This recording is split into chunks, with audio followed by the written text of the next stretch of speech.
Buenas, en este video vamos a solucionar un ejercicio de un examen de electrónica analógica y vamos a llegar a su resultado.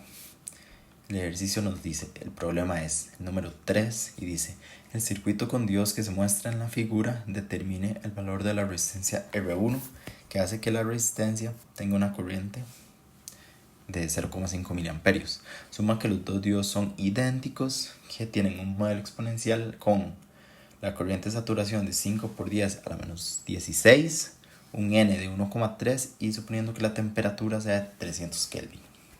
Este sería el circuito, habría una fuente de corriente de 1 miliamperio y en paralelo tiene los dos diodos y la resistencia.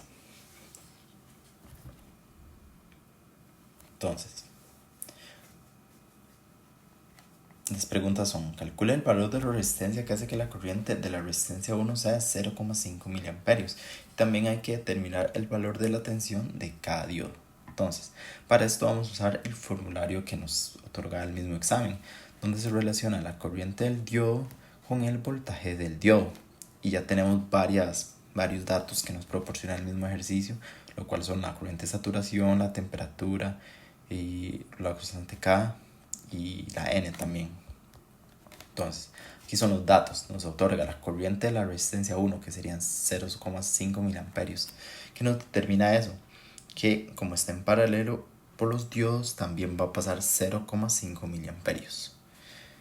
Entonces, y la corriente de saturación ya la tenemos, el N también lo tenemos y la temperatura en 300 Kelvin. Entonces, sustituimos la ecuación. Este primer paso es donde se sustituye. El segundo paso es simplificar el exponente que tiene la E.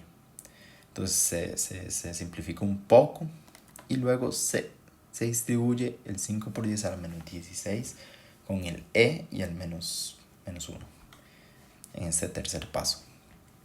Para el siguiente paso trasladamos el 5 por 10 a la menos 16 hacia la izquierda y pasamos los 5 miliamperios hacia la derecha. Entonces este quedaría en negativo y este quedaría en negativo igual, porque este está en positivo.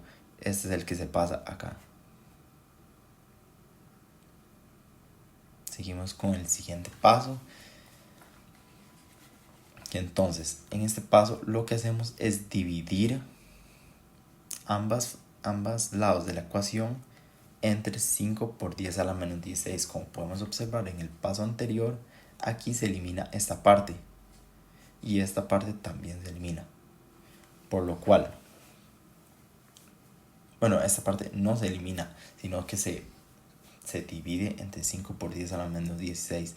Y lo que hacemos en este siguiente paso es pasar el menos elevado a la 16, lo pasamos a positivo, lo que quiere decir que lo subimos al numerador.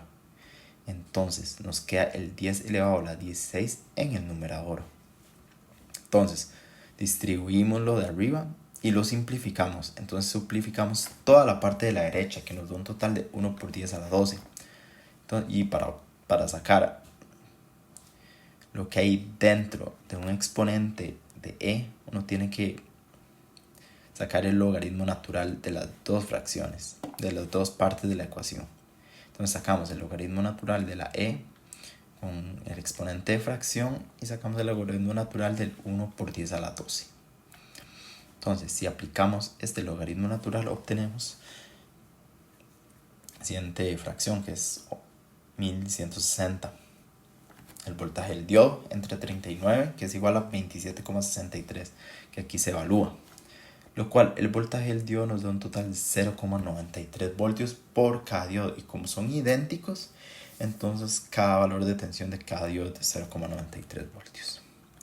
Ahora ya podemos calcular el voltaje de la resistencia 1. Como sabemos que por los diodos pasa un voltaje de 0,93 voltios por cada uno, multiplicamos este valor por 2 y obtenemos el voltaje que cae por la resistencia 1, que sería cada diodo por 2, entonces sería 1,86 voltios. Y esto se obtiene con una ley de Ohm. Y entre 0,5 miliamperios nos da un total de 3720 ohmios. Para calcular la potencia es sencillo, ya que solo se tiene que explicar la fórmula de la potencia, que es potencia es igual voltaje por la corriente. Entonces, para cada diodo sería 0,93 voltios por 0,5 miliamperios, que es la corriente que pasa por los diodos, que es igual a 0,465 miliwatts. Y para la potencia de la resistencia se aplica nuevamente la misma fórmula. Pero cambia el voltaje, ya que como solo se analiza el voltaje que cae en la resistencia, por lo cual serían 1,86 voltios por la misma corriente, ya que la corriente se distribuye entre los dos paralelos. Entonces podemos observar que por ese paralelo pasan 0,5 miliamperios y por este otro paralelo también pasan 0,5 miliamperios, lo cual nos da un total de 0,93 miliwatts. Y por último tenemos la última pregunta que dice: demuestre que la fuente Ix aporta toda la potencia que consumen los elementos. Para obtener el valor de la fuente que otorga la fuente Ix, tenemos que nuevamente aplicar el voltaje por la corriente. El voltaje es de 1,86 voltios, ya que como nos damos cuenta que por la resistencia cae 1,86 voltios y llega a tierra, se podría decir, entonces la fuente también va a tener 1,86 voltios. Y se multiplica por la corriente, que nos lo da la misma fuente de corriente, que es de 1 miliamperio, lo cual nos da un total de 1,86 miliwatts. Y para demostrar que la fuente Ix aporta toda la potencia que consumen los elementos, la potencia de la fuente Ix, de la corriente X, debería ser igual a sumar todas las potencias de todos los componentes, por lo cual 1,86 miliwatts es igual a 0,93 miliwatts más 0,465 miliwatts, que es la potencia de un diodo, más la potencia del otro diodo, que es 0,465 miliwatts. Y esto nos da totalmente igual. Entonces sí se demostró que la fuente Ix aporta toda la potencia que consumen los elementos. Y muchas gracias.